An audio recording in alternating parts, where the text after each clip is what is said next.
मैं डाइटिशियन नबा हूँ और आज के सेशन को मुनक्किद करने का जो हमारे पास बेसिक मकसद है वो ये है कि आप सब लोग पेशेंट के अटेंडेंट्स हैं और खाना पीना, खाना देना, खाना बनाना ये सब आप लोग के सुपुर्द है, आप लोगों की ज़िम्मेदारी है। तो अगर आप सबको पता होगा कि हमने पेशेंट को किस तरह से क्या देना है, उसे किस सिचुएशन में, किस कंडीशन में, कितनी अमाउंट में देना है और क्या चीज़ देनी है, तो पेशेंट जल्दी रिकवर हो सकता है, पेशेंट जल्दी सेहतमंद हो सकता है और जल्दी वो अपनी वर्किंग स्टेट में आ सकता है। तो अभी हमारे पास जो अंदर पेशेंट हैं वार्ड में, वो बेसिकली सारे के सारे डायलिसिस पर हैं और डायलिसिस के साथ साथ उनको शुगर भी है, कुछ को ब्लड प्रेशर का मसला है।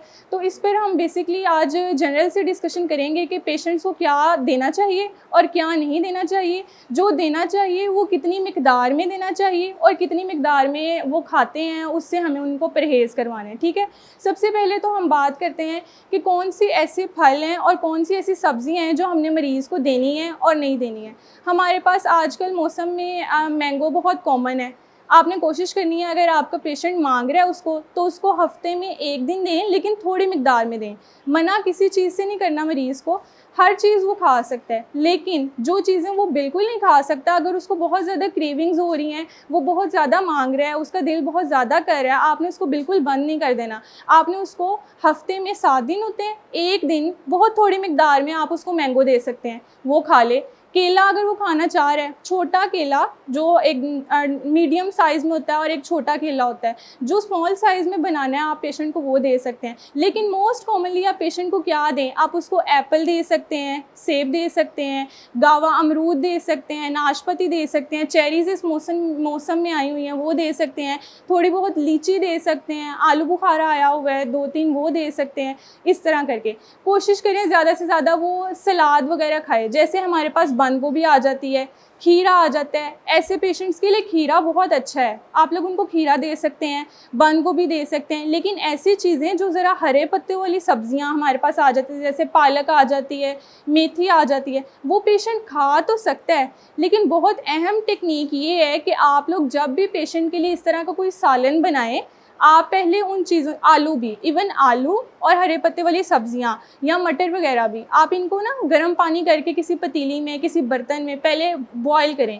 वो जो पानी बॉईल होगा उस पानी को गिरा दें और बाद में आप उस सब्ज़ी को निकाल के उस पानी में से इस्तेमाल करें।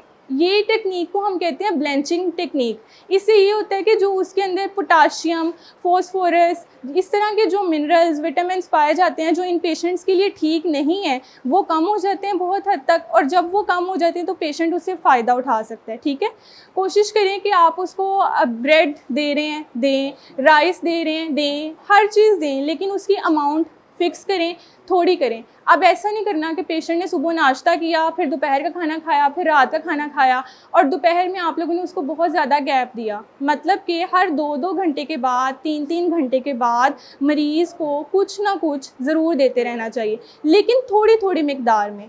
ठीक है, इसके अलावा हमारे पास जो दूध और दही वगैरह आ जाता है, इसकी मिकदार भी हमने पेशेंट के लिए कम करनी है।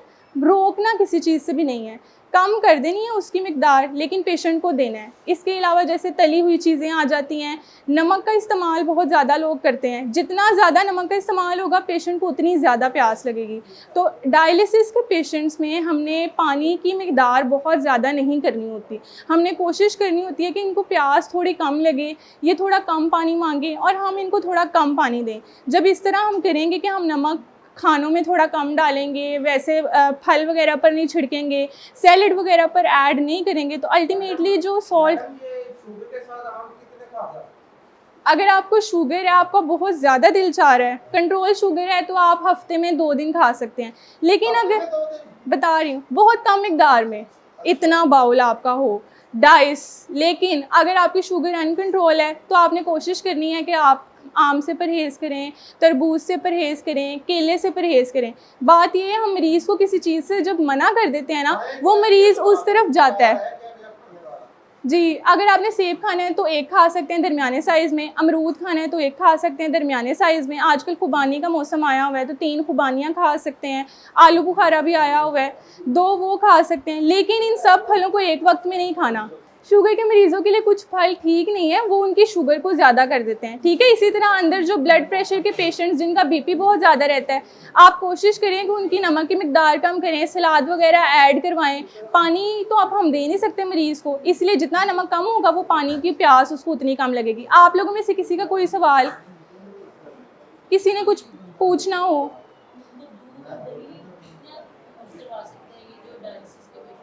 हाँ, अगर तो वो दूध और दही मांग रहे हैं, या कुछ पेशेंट्स होते हैं वो डेली खा रहे होते हैं, रेगुलर खा, आप कोशिश करें कि आप जो दलिया है वो पानी में बना के दें। लेकिन अगर पेशेंट की डिमांड है कि उसको पसंद नहीं आ रहा, तो आप पानी की मिकदार थोड़ी ज़्यादा रखें, लेकिन साथ थोड़ा दूध शामिल कर लें। इस तरह पेशेंट भी खुश रहेगा, हमारा भी काम हो जाएगा, और उसके डायलिसिस की जो फर्दर प्रॉब्लम्स हैं वो भी कम आएंगी, ठीक है।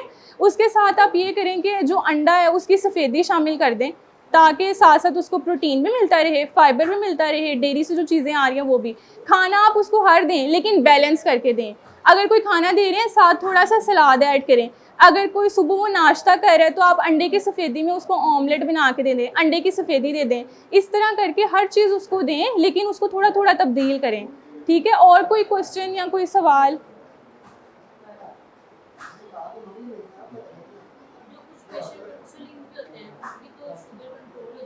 अच्छा, बात ये है कि अगर पेशेंट की शुगर कंट्रोल रह रही है तो हम उसको अलाउ कर रहे हैं। वो मतलब 7 डेज़ हैं, 7 डेज़ में से 2 डेज़ में अपने पेशेंट को अलाउ कर देती हूँ कि आप थोड़ी मिकदार में मैंगो खा लो, क्योंकि अगर मैं उसको बिल्कुल बंद कर दूँगी वो मुझे बताए बगैर खाएगा ज़रूर, लेकिन मुझे नहीं बताएगा। अगर मैं खुद उसको अलाउ करूँगी तो वो मुझसे डिस्कस करेगा। इसी तरह, ठीक है,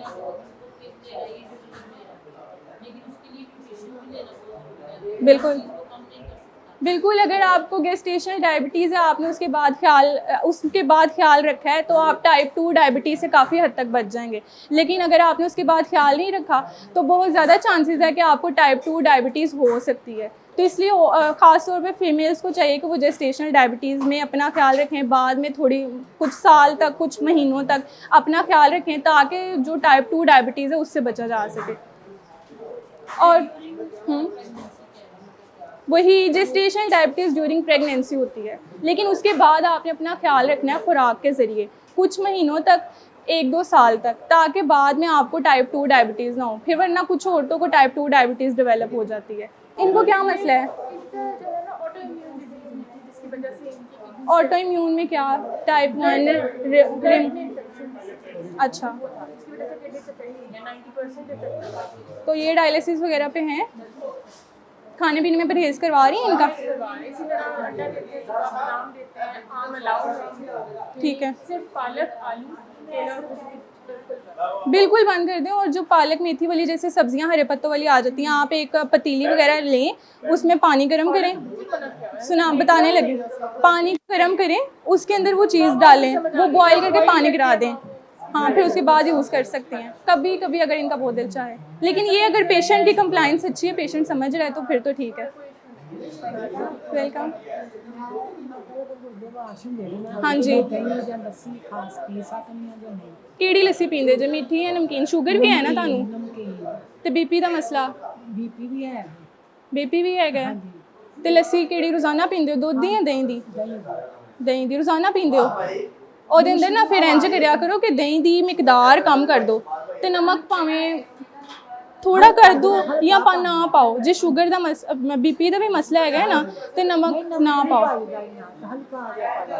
ठीक है। एक दिन छड़ के एक दिन पी लिया करो फिर, ठीक है। इंज करो 2 दिन छड़िया करो तो 1 दिन लस्सी पिया करो, लेकिन बड़ा दिल चाहे फिर 1 दिन का वक्फा दे के तो लस्सी पी लो, लेकिन दही की मिकदार कम करो तो पानी ज़्यादा कर लो भावें। लेकिन मेरी गल सुनो, तुहानू डायलिसिस होंदे ने ना, तो लस्सियां या पानी बोतलां इन्ना तो परहेज़ करो, यखनी वगैरह तो भी परहेज़ करो। दही तुहाडा उंज खाण नू दिल चाहता है तो कोई 4-5 चम्मच खा लिया करो, नाल कोई चीज़ पा लो, कोई बादाम पा लेते, इंज करके ना तो दही नू खा सकते हो तुसीं। लेकिन लस्सी वाल जाओगे ना तो फिर साडा पानी भी ज़्यादा हो जाएगा, नमक भी ज़्यादा हो जाएगा, तो फिर बीपी का मसला होएगा, डायलिसिस के भी प्रॉब्लम आएंगे, ठीक है। नहीं, थोड़ा परहेज करना है। हाँ, तुसी कदी कदी इंज करिया करो, अंडे की सफेदी ले लिया करो, कदी कबाब ले लिया करो, अंडे की सफेदी खा लिया करो ना, ਬਲੱਡ ਚੱਕਰ ਆਉਂਦਾ ਆਪਾਂ ਨੂੰ ਖਾਣੀ ਵੈਸੇ ਨਾ ਇੱਕ ਅੰਡਾ ਬਲੱਡ ਪ੍ਰੈਸ਼ਰ ਜ਼ਿਆਦਾ ਨਹੀਂ ਕਰਦਾ, ਲੇਕਿਨ ਤੁਹਾਨੂੰ ਇੰਝ ਮਹਿਸੂਸ ਹੁੰਦਾ ਹੈ ਤੇ ਫਿਰ ਤੁਸੀਂ ਚਿਕਨ ਦੇ ਕਬਾਬ ਬਣਵਾ ਲਓ। ਮਤਲਬ ਤੁਹਾਡਾ ਪ੍ਰੋਟੀਨ ਜ਼ਿਆਦਾ ਹੋਣਾ ਚਾਹੀਦਾ। ਚਿਕਨ ਦੇ ਬਣਵਾ ਲਓ, ਦਾਲ ਤੇ ਚਿਕਨ ਦੇ ਬਣਵਾ ਲਓ, ਭਾਵੇਂ ਸਬਜ਼ੀ ਚਿਕਨ ਦੇ ਬਣਵਾ ਲਓ। ਇੰਝ ਕਰਕੇ ਨਾ ਕੋਈ ਇੱਕ ਅੱਧਾ ਕਬਾਬ ਕਮ ਤੇਲ ਦੇ ਅੰਦਰ ਬਣਵਾ ਕੇ ਤੇ ਉਹ ਜ਼ਰੂਰ ਖਾਓ, ਤਾਂ ਕਿ ਤੁਹਾਡੀ ਪ੍ਰੋਟੀਨ ਕਮ ਨਾ ਹੋਵੇ, ਠੀਕ ਹੈ। ਤੇ ਯਖਨੀ ਵਗੈਰਾ ਤੇ ਡਾਇਲਿਸਿਸ ਦੇ ਅੰਦਰ ਨਹੀਂ ਦੇਣੀ, ਕਿਉਂਕਿ ਇੰਝ ਫਿਰ ਪਾਣੀ ਜ਼ਿਆਦਾ ਹੋ ਜਾਂਦਾ। ਹੋਰ ਕੋਈ ਸਵਾਲ? ਬਸ ਨਾ ਮੈਂ ਬੋਤਲ ਪੀਣੀ, ਨਾ ਮੈਂ ਚਾਹ ਬਿਲकुल नहीं पीनी, बाजार दी चीज़ां भी नहीं खानी। ਸਿਰਫ ਘਰ ਦੀ ਰੋਟੀ ਖਾਣੀ ਹੈ। नमक का जिन्ना इस्तेमाल कम करोगे ना उन्नी प्यास घट लगेगी तुहानू। ਨਮਕ ਨਹੀਂ ਮੈਂ ਨਾ ਖਾਂਦੀ, ਕਿਉਂਕਿ ਮੈਨੂੰ ਸ਼ੁਰੂ ਤੋਂ ਬਲੱਡ ਹੈ। हाँ ਨਮਕ ਦੀ ਬੜੀ ਪਰਹੇਜ਼ ਕਰਨੀ, ਮਿੱਠੇ ਦੀ ਵੀ। हाँ बिल्कुल, हुण ब्लड प्रेशर ते शुगर भी है ना नाल।